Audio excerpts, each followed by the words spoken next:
vaatimista 3 metsäyhtiön takavuosien puukartellista. Kuntaliiton mukaan yli 30 kuntaa kärsi satojen tuhansien eurojen tappiot. Myös useat seurakunnat ja yksityiset maanomistajat pohtivat korvausten hakemista.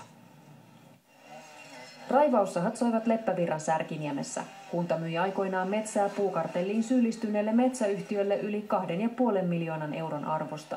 Nyt Leppävirralla tehdään esiselvitystä tappioiden suuruudesta.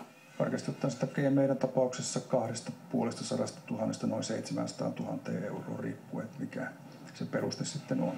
Yli 30 kuntaa kärsi Kuntaliiton mukaan merkittäviä tappioita Metsäliiton, UPM:n ja Stora Enson puukartellista vuosina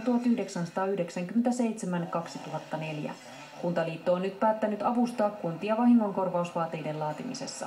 Kuntien päätöksiä asiassa odotetaan elokuun loppuun mennessä. Metsäyhtiöt pitävät vaateita perusteettomina, niiden mukaan vahinkoa ei ole aiheutunut.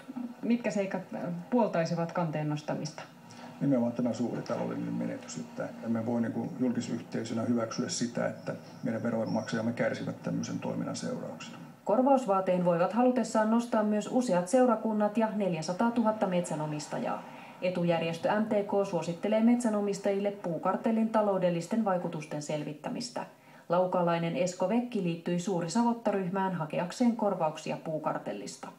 No ei rahaa siinä kaikki kaikessa ole ollenkaan. Se on tietysti ihmisille tärkeä vaihdonväline, mutta se on kuitenkin merkittävää, että oikeus toteutuisi. Metsähallitus on jo esittänyt puukartelliin syyllistyneille metsäyhtiöille 282 miljoonan euron korvausvaateen.